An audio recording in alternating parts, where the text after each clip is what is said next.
It's finally that time of year again, fall, or autumn as we like to call it here. We can hide our legs and arms and start layering up again. Even though the weather is going to be a bit cooler, you don't want to overdo it and completely overheat. Fall is the time for light to medium layers, and I've got some great ideas for you in today's video. So I'm going to talk you through what I've got in detail and show you what they look like on body. For reference, I'm 5'10", around 140 pounds, and I wear a 29-inch waist. Also, I'll do my best to leave links to everything I'm wearing down in the description box below in case you want to try them out for yourself.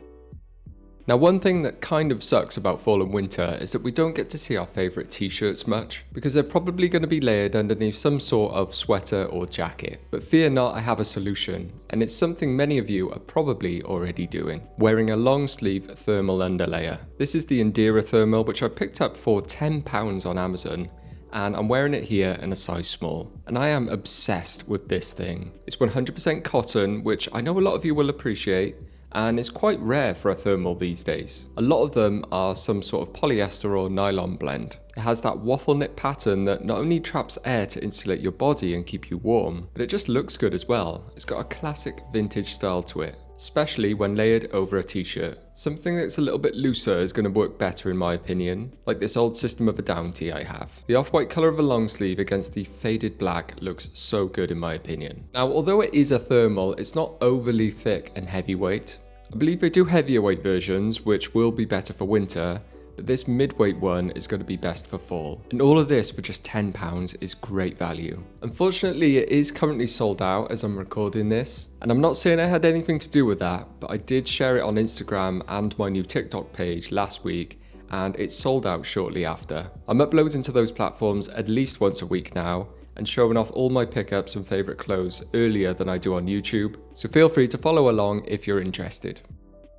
On feet is a new item in my collection this fall that I was sent recently, the Lanks Timperley boots. I always need a pair of derby boots like this in my collection. They're classic, understated, and go with everything, and of course are much needed in the cold and wet weather of the UK fall-winter season. I've been on a bit of a journey with these types of boots, starting with the Doc Martens 1460s, which I still really like, but after a few years I wanted something a bit nicer, so I upgraded to the Solivairs, which again were beautiful boots and probably the best choice for most people because of how well priced they are. But now I've kind of reached the top tier with these Lanks Timperleys. They have that same shape and look, maybe a tiny bit slimmer, but the materials are another step up. The upper is made from a full grain calf skin, which originates from a tannery in France, whose name I'm not even going to try to pronounce, but they've been in the leather business since the 12th century, so they really know what they're doing. The leather does feel amazing, and I love the contrast of the brown inner and black outer. The boot is then constructed in England, of course with a Goodyear welt, then there's a rubber commando sole for durability. Overall, they're elegant, well made, and very practical, so I couldn't be happier.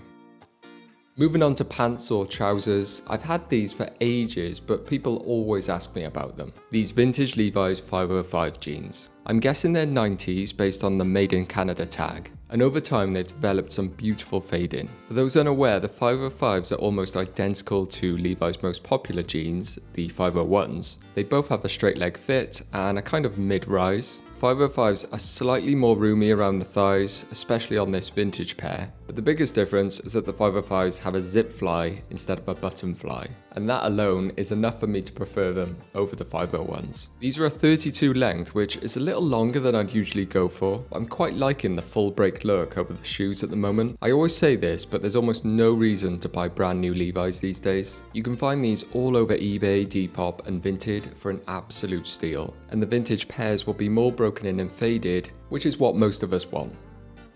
Alright, another pair of bottoms next, and these are very much a development of my recent summer obsession. The vintage Ralph Lauren double pleated Andrew pants, which I have in multiple colours. I've been wearing the Andrew and Tyler shorts all summer, and these Andrew pants are essentially a full length version of those. So very similar overall design and fit, with these amazing double front pleats, which just gives them a slightly different and elevated look compared to something like a regular pair of chinos. The rise is very high and the legs are pretty wide, giving a really loose and relaxed look, which is absolutely on point with the period that these were released. They're almost meant to look a little bit too big on you, and bunching them up tightly at the waist adds to that folded pleated look. So you can kind of get away with bigger sizes that might not normally fit you. The ones I have range from size 30 to 32. The high rise encourages that tucked in shirt look as well, which is quintessential Ralph Lauren really. Just like the shorts, these are super easy to find secondhand and are usually very well priced. And I'd pick these over a brand new pair any day of the week.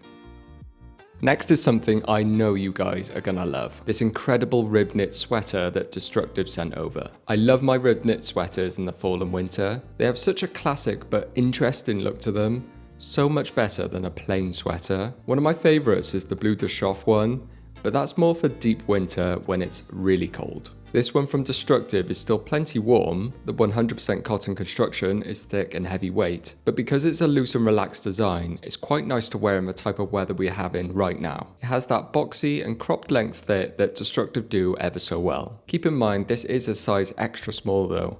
I think a size small would have been too big on me. It comes in black, but I got the mink, which is a sort of beigey colour and works really well for this season in my opinion. This is one of those tops that's just going to look great for many years to come. So I'm delighted to have it in my collection.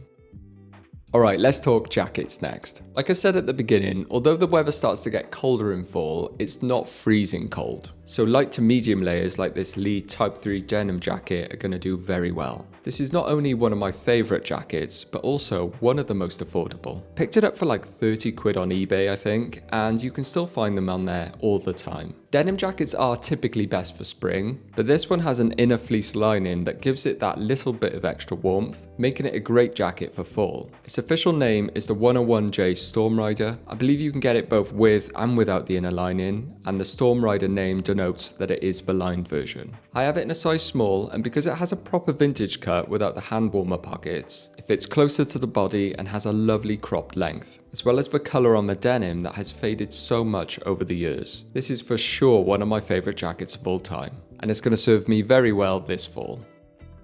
Now, another aspect of the weather we're bound to see in fall is a lot of rain, and so waterproofs are essential. Some of you may know that last year I picked up my ultimate wishlist waterproof jacket, the acronym J110. I won't lie, this thing was expensive, and I was lucky enough to get it at half price. Full disclosure, I probably wouldn't pay full price for this to be honest, but I can't deny it's a beautiful jacket with loads of tech. It's loosely based off an MA1 bomber jacket design, so it's got a slightly shorter and boxier cut. This is a size extra small by the way, and it has cuffs on the waist and sleeves, which are all waterproof. This whole jacket uses the top of the line Gore-Tex Pro 3-layer system, so it's totally waterproof but also quite breathable. And it's also supposed to be quite durable, but I hope I never have to put that to the test. I love the chunky chrome YKK double zipper and the way the buttons can be reconfigured to give the jacket a slightly different shape. My favourite feature though has got to be the built-in sling. I'm surprised how much I actually use this when it stops raining, it gets too hot, or I step indoors. I'm also amazed that this hasn't been ripped off by other companies yet. Overall, this jacket is totally unnecessary from a price point, and you could probably get something just as good for a lot less,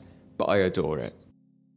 So there's my mini capsule containing some of my favourite essentials for fall 2025. I'd love to know your thoughts on this. Do any of these pieces interest you, or will you be wearing other stuff? Do let us know down in the comments, but anyway, as always, thank you very much for watching, and I'll see you next time. Ta-ra.